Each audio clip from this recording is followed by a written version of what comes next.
Quem sou eu sem Jesus? Lá em João 15, 5 está escrito uma coisa interessante. Eu sou a videira, vocês os ramos.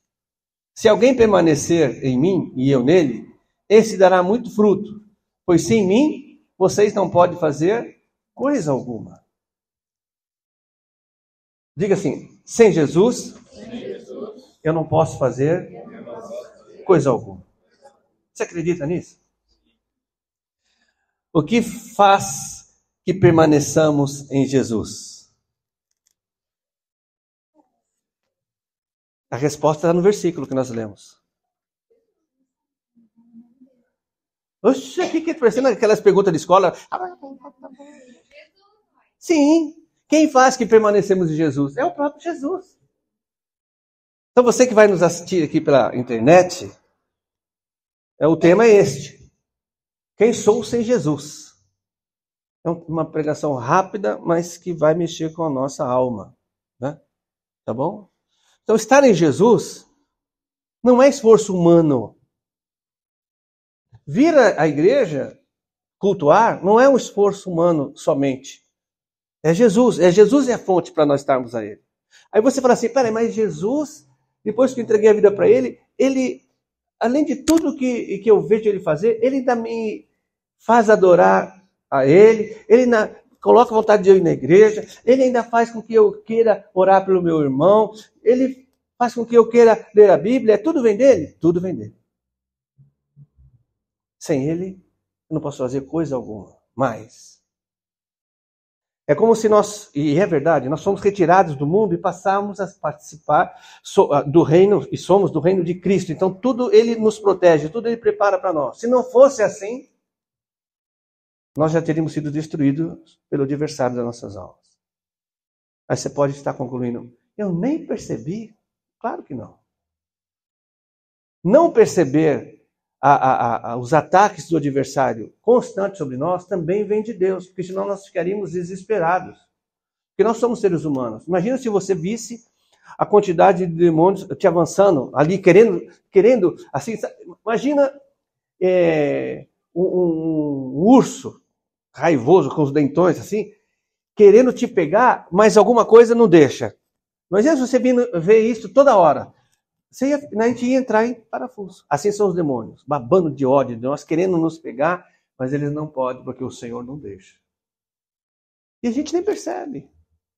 Isso vem de Deus também. Tá bom? Tudo bem aqui? Quem seria eu, então, sem Jesus? Lá em Mateus, tem um texto assim, ó. Andando à beira do mar da Galileia, Jesus viu dois irmãos. Simão, é o Pedrão, e seu irmão André. Eles estavam lançando rede ao mar, pois eram pescadores. Quem seria Pedro e André sem Jesus? Pescadores. Alguém conheceria ele hoje? Ou teria ouvido falar sobre Pedro? Não. Pedro é famoso? E André? É famoso também. Foi um dos discípulos. Mas eles receberam a glória para eles? Não.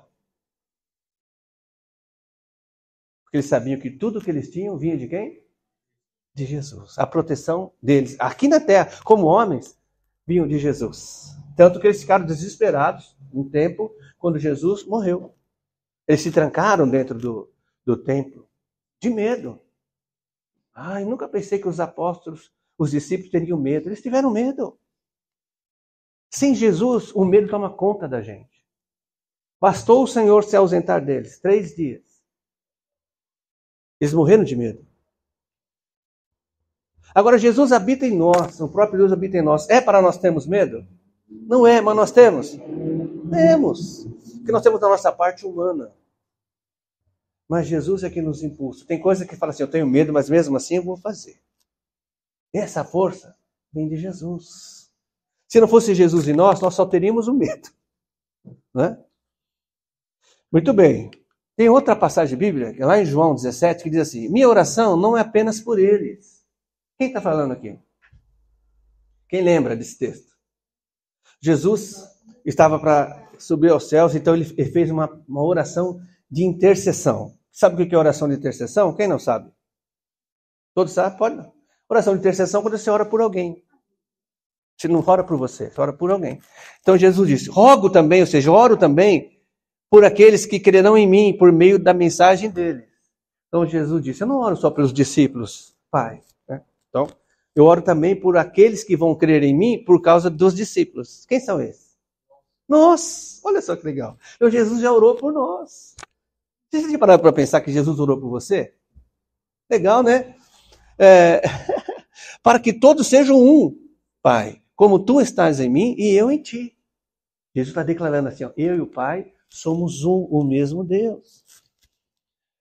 Que eles também estejam em nós, para que o mundo creia que tu me enviaste. Eles a glória que me deste, para que eles sejam um, assim como nós somos um. E neles, e tu em mim, que eles sejam levados à plena unidade, para que o mundo saiba que tu me enviaste e os amaste como igualmente me amaste. Pai, quero que os que me deste estejam comigo onde estou e vejam a minha glória, a glória que me deste, porque me amaste antes da criação do mundo. Pai justo, embora o mundo não te conheça, eu te conheço e este sabe que me enviaste. É uma oração intercessória que Jesus fez por nós, para que o Senhor nos proteja. Então a nossa proteção vem de Jesus. Né? Aqui fala da glória, né? A glória que o Pai deste. Aí você fala, está vendo? Jesus recebeu a glória do Pai. Aqui Jesus está mais uma vez falando que ele e o Pai é a mesma pessoa, porque a Bíblia diz que Deus não divide a sua glória. Então se Deus não divide a sua glória e deu a glória dele para Jesus, o Pai e o Filho é o mesmo Deus. Aí em Mateus 4,21. Indo adiante, viu outros dois irmãos, Tiago, filho de Zebedeu, e João, seu irmão. Eles estavam num barco com seu pai. Zebedeu preparando as suas redes, Jesus os chamou. E eles foram. Quem seria então hoje, para nós, Tiago e João? Esses caras. Não seria ninguém, a gente não teria conhecido eles. Eles teriam vivido a sua vida normal, como pescadores, morreriam como pescadores, no máximo dono de um barco, a gente não ia ficar sabendo deles. Então, a vida sem Jesus não compensa.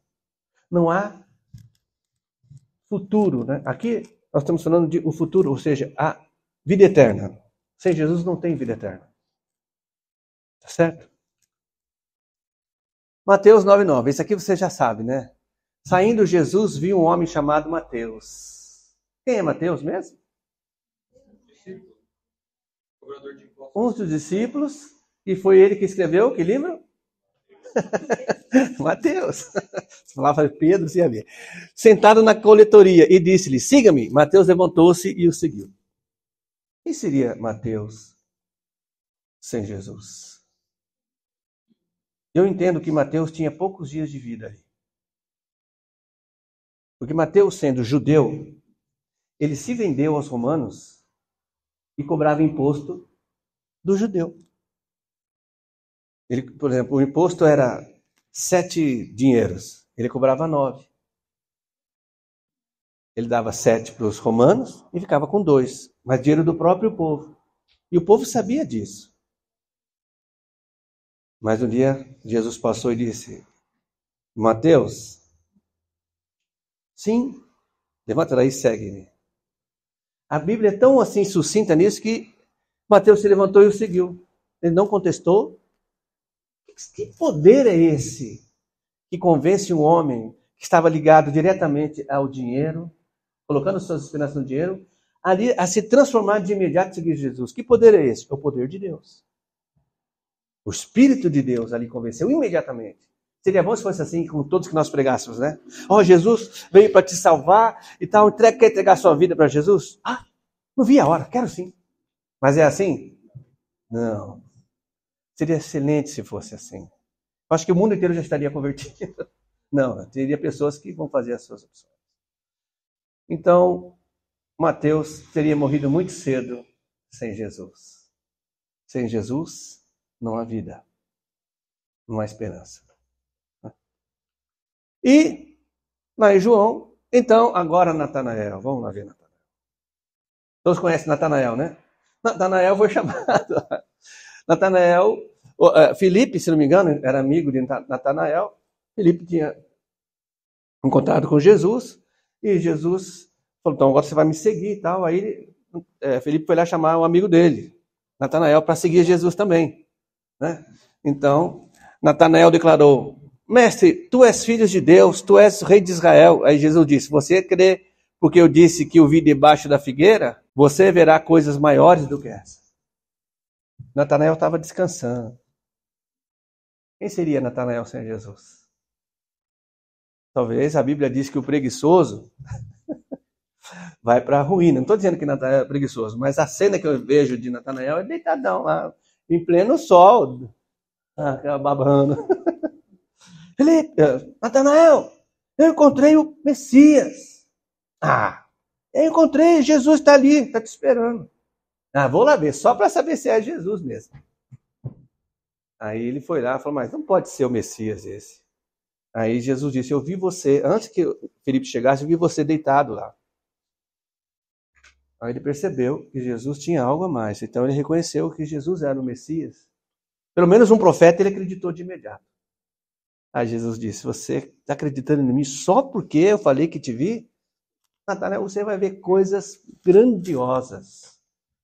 Sem Jesus, a vida de Natanael seria uma vida medíocre. Eu não ia ver nada. Ia ver só aquelas coisas que aconteciam ali no bairro dele, ia morrer e acabou.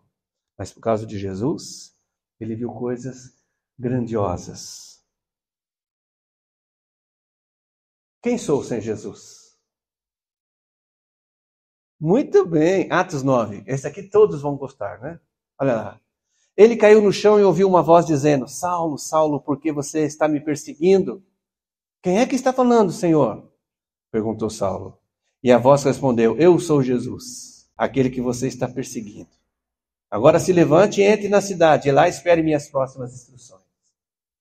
Quem é esse? Paulo. Quem seria Paulo sem esse encontro maravilhoso que ele teve com Jesus? Maravilhoso para nós, né? Mas para Paulo foi difícil. Primeiro, caiu do cavalo, ficou cego. Foi chamado a atenção. Paulo, você está fazendo tudo errado.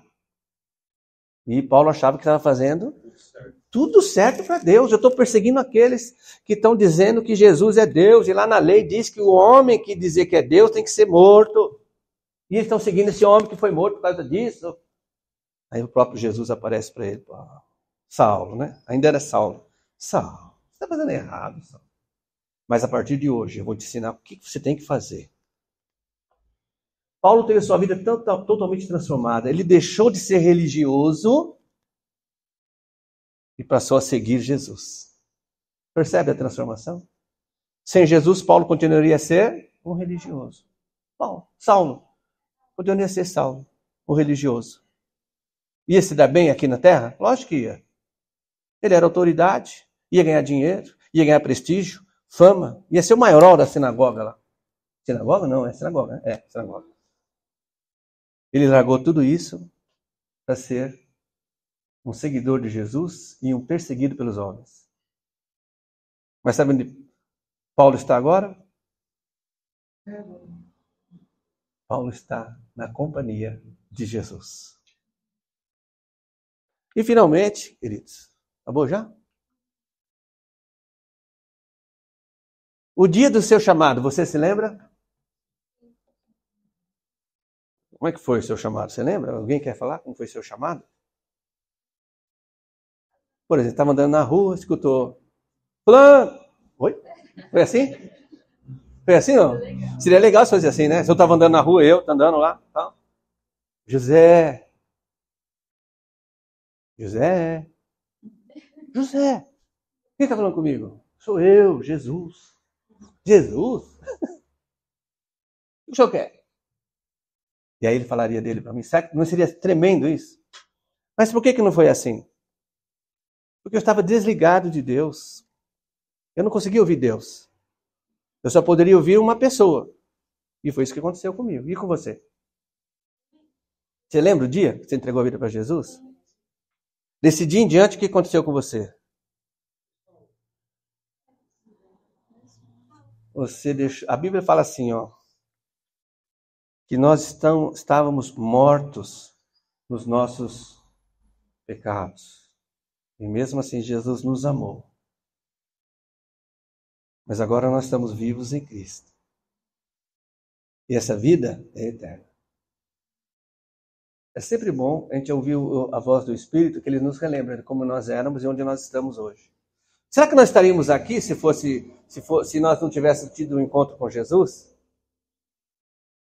Será que nós estaríamos aqui se Jesus não estivesse preparado para estarmos aqui hoje? Pensa um pouquinho. Onde você acha que você estaria se Jesus não tivesse te chamado?